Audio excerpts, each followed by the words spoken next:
ہیں جس کی وجہ سے محنت بہت زیادہ ہوتی ہے لیکن اس کا رزلٹ اتنا زیادہ ہوتا نہیں ہے، اور کچھ لوگ محنت بہت کم کرتے ہیں لیکن اس کا رزلٹ بہت زیادہ ہو جاتا ہے۔ میں سمجھا پا رہا ہوں اپنی بات؟ مثال کے طور پر آپ سب یہاں بیٹھے ہوئے ہیں، میں یہاں 2 گھنٹے بیان کروں، محنت کتنی ہوئی؟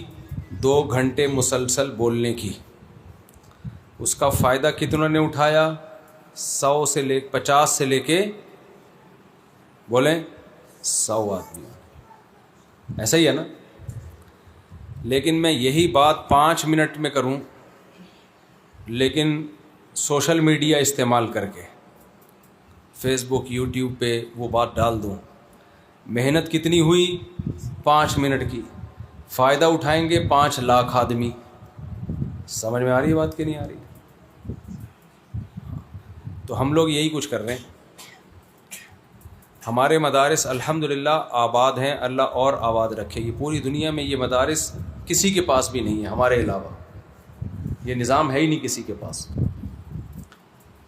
لیکن آپ دیکھو دنیا میں جو لوگ ہیں وہ آہستہ آہستہ علماء سے دور ہو رہے ہیں، وہ مذہب کی تشریح کے لیے ان لوگوں کو فالو کرتے ہیں جو مذہب کے بارے میں، اسلام کے بارے میں پوری معلومات رکھتے نہیں ہیں۔ وجہ اس کی یہ کہ انہیں ہر جگہ وہ نظر آتے ہیں، ہم نظر نہیں آتے۔ ہم صرف مدرسوں کے طلبہ کو نظر آتے ہیں۔ مجھے بتاؤ یونیورسٹی میں ہم نظر آتے ہیں یا دوسرے اسکالر نظر آتے ہیں؟ دوسرے اسکالر نظر آتے ہیں یونیورسٹیوں میں۔ اب زیادہ طلبہ مدرسوں میں آتے ہیں یا یونیورسٹیوں میں جاتے ہیں؟ اگر 1% دینی مدرسے میں آ رہے ہیں تو 99% یونیورسٹیوں میں آ رہے ہیں۔ مجھے یاد ہے ایک مولانا صاحب نے بیان کیا ایک غلط نظریے پر، ایک بڑے مشہور اسکالر ہیں امریکہ میں، وہ بہت گمراہی پھیلا رہے ہیں۔ تو مولانا صاحب نے طلبہ میں ان کی گمراہی، کسی نے کہا کہ آپ ہمارے طلبہ کو سمجھائیں یہ عقیدہ گمراہ ہے اور اس کی یہ جواب ہے۔ انہوں نے کہا میں طلبہ کو کیوں سمجھاؤں؟ وہ جو گمراہ اسکالر ہے وہ طلبہ کو تھوڑی سمجھا رہا ہے غلط عقیدے، وہ تو سمجھا رہا ہے ان لوگوں کو جو یونیورسٹیوں میں ہیں، جو ٹی وی دیکھ رہے ہیں، جو سوشل میڈیا پہ ہیں۔ اس کے اعتراضات سے گمراہ وہ طبقہ ہو رہا ہے اور میں جواب دوں اس طبقے کے سامنے جو پہلے ہی ہمارے سامنے۔ میں سمجھا پا رہا ہوں؟ لڑائی جس میدان میں ہو رہی ہے، آپ کو کوئی فون کرتا ہے کہ فلاں ڈھاکہ میں میری پٹائی ہو رہی ہے، تو میری مدد کے لیے آ۔ آپ مدد کے لیے ڈھاکہ میں نہیں جاتے، کراچی پہنچ جاتے اس کی مدد کے لیے۔ آپ کہہ رہے ہو میں تیری مدد کے لیے آ گیا، کہے گا بھائی تو میری مدد کے لیے کہاں پہنچا ہے؟ میں کراچی پہنچ گیا ہوں۔ کہے گا میری پٹائی ڈھاکہ میں ہو رہی ہے، تو مدد کے لیے پہنچ کا گیا ہے؟ دشمن نے میرے اوپر جو حملہ کیا ہے وہ ڈھاکہ میں کیا ہے، اور تو مدد کے لیے گیا کہاں ہے؟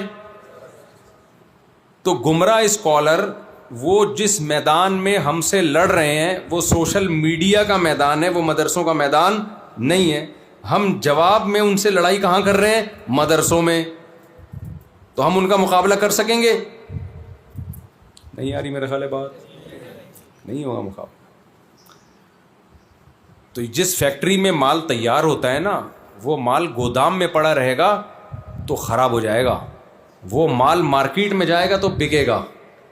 یہاں مال مدرسوں میں تیار ہوگا، اور اس مال کی جو مارکیٹ ہے وہ یونیورسٹیاں ہیں، وہ بازار ہیں، وہ کالج ہیں، وہ اسکولز ہیں جہاں گمراہی پھیلائی جا رہی ہے۔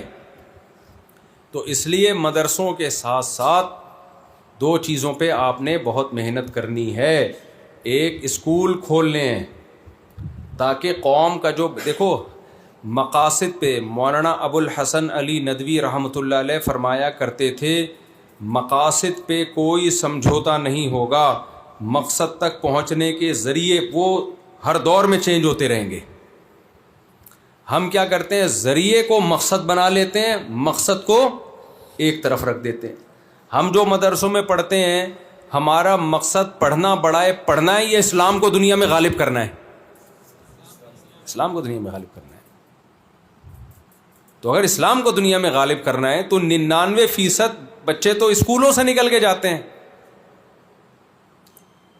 اب دیکھو میں باہر ملکوں میں گیا ہوں نا, وہاں کچھ اسلامی اسکول بنا لیے انہوں نے, مسلمانوں نے اتنے مہنگے بنائے ہیں کہ روزانہ یوں سمجھو کہ ایک بکرا ذبح کر رہے ہیں وہ بقرعید کا. سال میں ایک بقرعید پہ کتنی قربانی دینی پڑتی ہے نا, روزانہ اتنی فیسیں ان کی. وہ کہتے ہیں ہم جب اپنے بچوں کو میٹرک تک پڑھا لیتے ہیں نا اسلامک اسکولوں میں, بالآخر جانا انہوں نے کالج اور یونیورسٹی میں, وہاں کا ماحول اتنا خراب ہے کہ ہم اپنے بچوں کو حافظ عالم بنا دیتے ہیں, اس کے بعد بھی بہت سے بچے مرتد ہو جاتے ہیں یونیورسٹیوں میں جا کے.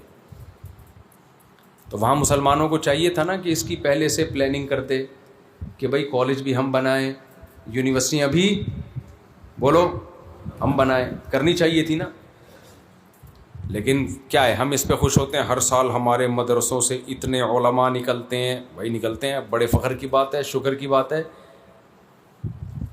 لیکن 1% آپ کے مدرسوں سے نکل رہے ہیں, 99% اسکولوں اور یونیورسٹیوں سے نکل رہے ہیں. تو پلڑا 1% کا بھاری ہوگا یا 99 کا بھاری ہوگا؟ ہے بھائی 99 کا بھاری. جاپان میں کیا ہوتا ہے, وہاں ہر جاپانی کا 1 یا 2 بچہ ہو رہا ہے شہر میں. ہمارے کے پی کے سے اور کوئٹہ سے پٹھان جاتے ہیں 6 بچے, 7 بچے, 8 بچے, 10 بچے. تو میں جاپانیوں سے کہتا ہوں کون سی قوم غالب آئے گی, جس کے 2 بچے ہو رہے ہیں یا جس کے 8 بچے ہو رہے ہیں؟ بولتے کیوں نہیں؟ 8 جو پیدا ہو رہے ہیں نا ان کی سپیڈ زیادہ ہے, اور جو 1-1, 2-2 ان کی سپیڈ کیا ہے. تو یہ تو گراؤنڈ ریئلٹی ہے نا, زمینی مشاہدہ ہے, اس کا کوئی انکار کر سکتا ہے؟ تو میں نے کہا تم دعوت اور تبلیغ کا کام نہ بھی کرو تو بھی صرف یہ نہیں کہ جاپان میں مسلمان زیادہ ہوں گے, پٹھان بھی زیادہ ہوں گے جاپان میں, اور جاپان کی سرکاری زبان ایک دن آئے گا پشتو ہوگی. کیسے روک سکتے ہو بھائی؟ جس قوم کا گروتھ ریشو نسل بڑھ رہی ہے اس کو کون روک سکتا ہے؟ تو اب تبھی وہاں کے لوگ پریشان ہیں, جاپانی بھی پریشان ہیں. یہ کیا ہو رہا ہے؟ اپنی قوم کو بول رہے ہیں اسپیڈ تھوڑی سی کیا کرو, بڑھاؤ. ہو سکتا ہے جاپان کی حکومت مجھے دعوت دے کہ 4 شادیوں کے بیان جاپانی زبان میں کرو, آ کے آپ ہو سکتا ہے بلا لیں مجھے, کیونکہ وہ تو نظر آ رہا ہے نا ان کو. تو اب مجھے ایک بات بتاؤ, 99% طبقہ یونیورسٹیوں میں جا رہا ہے, 1% کہاں جا رہا ہے؟ مدرسے میں. ٹھیک ہے, بہت بڑی تعداد ہے, ہزاروں بچے پڑھ رہے ہیں. لیکن میرے بھائی یہ بچے مدرسے برائے مدرسے کے لیے نہ ہوں, مدرسے کے لیے بھی ہوں, وہ تو ضروری ہے. لیکن ایسی بھی تو کچھ ترتیب بنانی ہے نا. اپنے اسکول بنائیں, اپنی یونیورسٹیاں بنائیں, ان میں اسلامی ماحول ہو, تعلیم بہترین تعلیم, سائنٹسٹ بھی ہمارے ہوں, ڈاکٹرز بھی ہمارے ہوں, پائلٹ بھی ہمارے ہوں, فوج میں جانے والے لوگ بھی ہمارے ہوں, ججز بھی ہمارے ہوں, اور آئین کے اندر رہ کر حکومت کی مخالفت میں کبھی نہیں جانا, کبھی بھی نہیں جانا. سب سے بڑا ٹیکنیکل فالٹ مذہبی لوگوں سے یہ ہوتا ہے, وہ حکومت کے مخالف آگے کھڑے ہو جاتے ہیں, پھر حکومت کو ان سے خطرہ ہوتا ہے, پھر حکومت جڑیں کاٹنا شروع کر دیتی. ملک کی قوانین کی خلاف ورزی نہیں کرنی, سب کے لیے راستہ کھلا ہوا ہے بھائی, آپ اس طریقے پہ چلو. 2 چیزوں کو اس زمانے میں استعمال کرنا بہت ضروری ہے, ایک سوشل میڈیا. اچھا, اب جب بھی کوئی کام کیا جائے گا اس کے سائیڈ ایفیکٹ بھی سامنے آتے ہیں, تو اس کے نقصانات کی وجہ سے کام نہیں چھوڑا جاتا, نقصانات کو ختم کرنے کی کوشش کی جاتی ہے.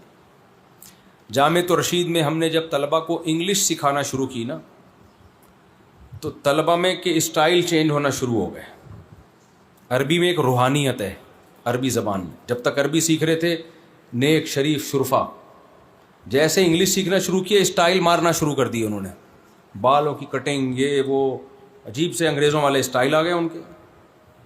تو شکایت آئی کہ یہ جو طلبہ انگلش سیکھ رہے ہیں یہ تھوڑے اسٹائل والے ہو گئے ہیں, جن میں وقار ختم ہو رہا ہے.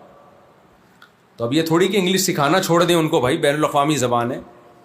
تو اس کا حل یہ تھوڑی ہے نا کہ زبان چھوڑ دیں, اس کا حل یہ ہے کہ بھائی ان کو بولو انگریزی سیکھو, انگریز بننے کی کوشش بولو مت بنو, اس کی تربیت ہو. تو ایسے ہی سوشل میڈیا کا جب استعمال ہوتا ہے اس کا سب سے پہلا سائیڈ ایفیکٹ شو بازی. سب سے پہلے کیا چیز آتی ہے؟ اب آپ نے میری ویڈیوز دیکھی ہوں گی, میں یوں کر کے جا رہا ہوں ایسے جیسے پتہ نہیں کوئی چنگیز خان بغداد پہ حملہ کرنے جا رہا ہے، پھر ایسے اسٹائل سے یوں پھر یوں. یہ میں نہیں بنا رہا ہوتا، یہ لوگ مجھ سے پوچھے بغیر بنا رہے ہوتے ہیں. لیکن بہت سے طلباء یہ خود کر بھی رہے ہوتے ہیں، شو بازی میں آ جاتے ہیں. تو یہ سوشل میڈیا کا ایک نقصان ہے، اس نقصان سے بچنا ہے، سمجھ رہے ہیں؟ پھر غیر ضروری چیزیں اس میں ڈالنا شروع کر دینا، جو آگے بہت سارے نقصانات ہیں اس کے. اسی وجہ سے جو علماء اس کے خلاف ہیں سوشل میڈیا کے، وہ کہتے ہیں اس کے دیکھو اتنے نقصانات. ایک مولوی صاحب نے بتایا کہ ہمارے محلے میں ایک مولانا صاحب ایسے ہی آ جایا کرتے تھے ممبر پہ مسجد میں بیان کرنے کے لیے.